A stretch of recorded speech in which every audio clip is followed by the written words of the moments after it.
Detrás del mundo que conocemos, detrás del telón de lo cotidiano, detrás de lo aparente, lo visible y hasta lo creíble, escondidas entre líneas están las historias perdidas.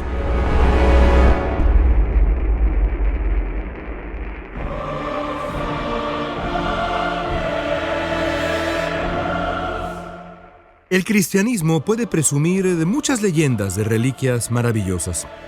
Piezas de historia viva que, de acuerdo con la tradición, nos hablan de la gloria divina en pleno siglo XXI. Algunas, como el mítico Santo Grial, están perdidas en la espiral del tiempo. Otras más permanecen guardadas en secreto en alguna bóveda oscura.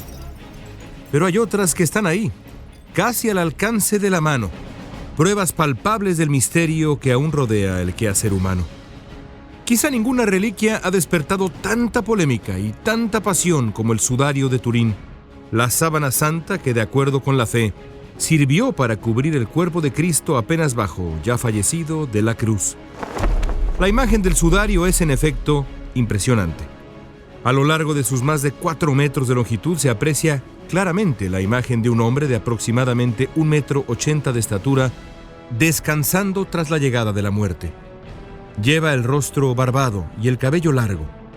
A lo largo del cuerpo tiene distintas heridas, todas en perfecta concordancia con lo que los evangelios describen en la agonía y muerte del hombre que marcó para siempre la historia humana.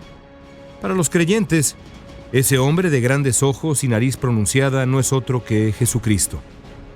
Pero ¿cuál es la historia real del Santo Sudario de Turín? ¿Cómo es que esa imagen sobrecogedora terminó estampada en aquel largo trozo de lino? ¿Se trata realmente de la impresión indeleble del cuerpo post-mortem del fundador del cristianismo? ¿O es, como dicen los escépticos, solo una notable pieza de arte, creada precisamente para conmover a millones y millones de fieles a lo largo de los siglos? La polémica alrededor de la historia perdida del Santo Sudario de Turín comienza a finales del siglo XIX. Cuando la invención de la fotografía permitió la obtención de las primeras imágenes detalladas de esa tela legendaria. A finales de 1898, un fotógrafo aficionado llamado Secondo Pia obtuvo un inusual permiso de la jerarquía católica para fotografiar el sudario.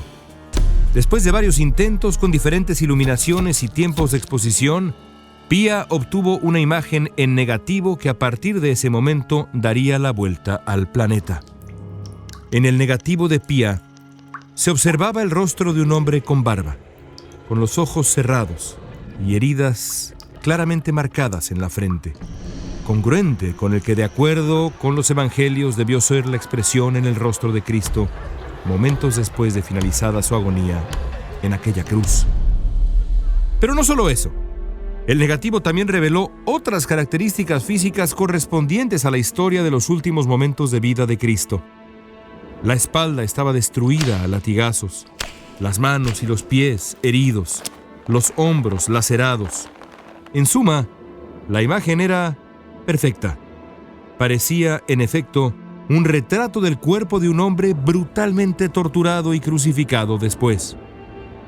¿Acaso era posible que aquella imagen fuera en realidad la impresión dejada por el cuerpo del Nazareno casi 2000 años atrás? Para tratar de encontrar una respuesta hay 2 preguntas clave. ¿Con qué material se hizo la imagen? ¿Y cuál era la antigüedad de la tela? Es alrededor de esas 2 grandes interrogantes que se ha desarrollado la histórica polémica del Santo Sudario de Turín. La primera referencia histórica existente sobre la sábana santa data del siglo XIV, cuando apareció en la iglesia de Lirey, en Francia. En los 1300 años que existen entre la estancia del sudario ahí y la muerte de Cristo, hay pocas menciones a una tela que cubriera los restos del fundador del cristianismo tras su muerte. Algunas, sin embargo, son notables. Desde los evangelios hasta diversos testimonios provenientes del siglo XIII, sin duda existen referencias a algún tipo de sábana o pañuelo que cubrió el cuerpo de Cristo. ¿Pero se trata del sudario que ha llegado hasta nuestros tiempos? La primera línea de investigación sobre el sudario tiene que ver con las características físicas del sujeto en él representado y la concordancia histórica de las heridas que muestra. En otras palabras, ¿Es creíble que la imagen represente a un hombre asesinado en Judea hace 2000 años? La evidencia que usan los defensores de la autenticidad de la sábana santa es la localización de las heridas en las muñecas del hombre. Es verdad que durante la Edad Media, periodo en el que según los escépticos fue creado el sudario, la enorme mayoría de los pintores representaban las lesiones de la crucifixión no en las muñecas sino en las palmas de las manos. Pero eso es un error histórico. Los romanos, brutales, clavaban las extremidades superiores precisamente en las muñecas, entre el cúbito y radio, sitio más resistente a la postura cruel que mantiene el crucificado bajo la gravedad. El hecho de que el hombre del sudario presente heridas en las muñecas es para los creyentes una importante prueba de su autenticidad. Y eso no es todo. Las dimensiones antropométricas del hombre en el sudario también son verosímiles. Se trata de un hombre de no más de 40 años de edad que mide alrededor de 1,80 m, alto por cierto para la época del Jesús histórico. ¿Y qué hay de las manchas de supuesta sangre en el sudario? Es aquí donde la cosa se complica. Hay quien dice que las manchas son en efecto sangre tipo AB. El problema con esa explicación es que ese tipo de sangre es una combinación relativamente reciente. Es hasta el año 700 de nuestra era cuando aparece la primera evidencia de la existencia de ese código sanguíneo.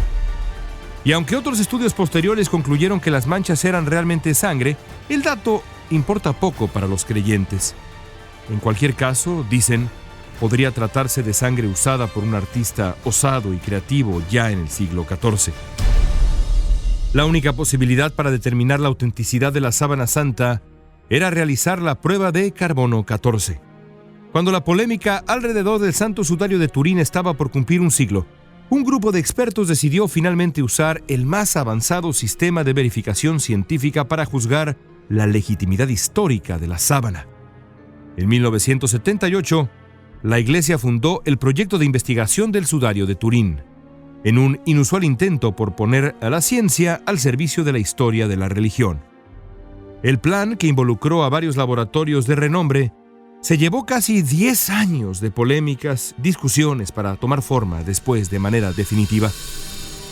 Para finales de la década de los 80, el grupo de científicos eligió a los expertos Franco Testore y Giovanni Righi para obtener la muestra que se sometería a la prueba de carbono 14, mediante la cual es posible determinar casi sin duda alguna la edad de un artefacto. Se obtuvo una franja de 8 centímetros de longitud por 1,5 de grosor. Esa muestra se envió a los 3 laboratorios elegidos para el estudio. Uno en Tucson, Estados Unidos, otro en Oxford, Inglaterra, el último en Zúrich, Suiza. Durante poco más de 4 meses el mundo esperó ansioso el resultado. Si los laboratorios determinaban que el lino de la sábana santa tenía 2000 años de antigüedad, las posibilidades de que aquel fuera realmente el cuerpo de Cristo crecerían de manera exponencial. El 13 de octubre, en una conferencia de prensa, la Iglesia anunció el resultado. Casi de manera unánime, los 3 laboratorios asignaban al siglo XIV como fecha probable del origen de la sábana. Justamente como los escépticos habían argumentado por décadas, la tela era aparentemente producto no de la Judea del siglo I, sino del final de la Edad Media. La noticia fue un balde de agua fría para los fieles de la historia del Santo Sudario. Pero no fue ni por asomo el final del debate.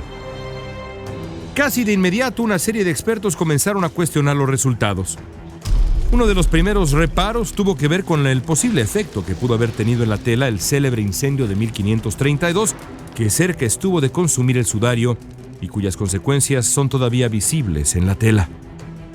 Para quienes defienden esa teoría, el fuego pudo haber modificado de manera considerable la lectura de carbono 14.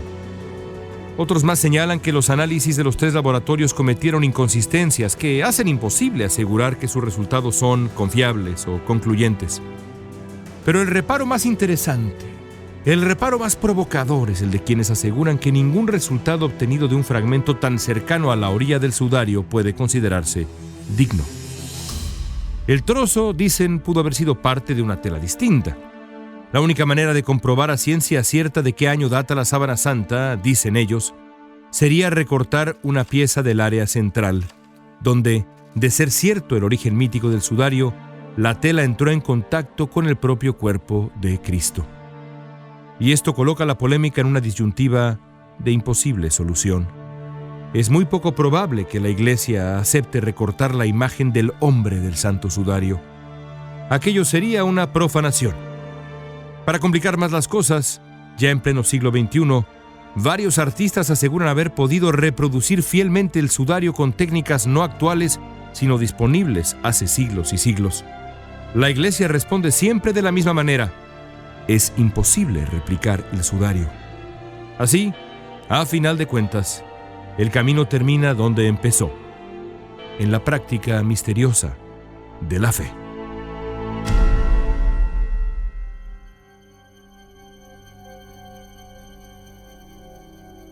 Esto fue Historias Perdidas, escrito y narrado por León Krause, editado por Guillermo Espinosa y Jorge Farías, producido en Clio por Daniel Krause.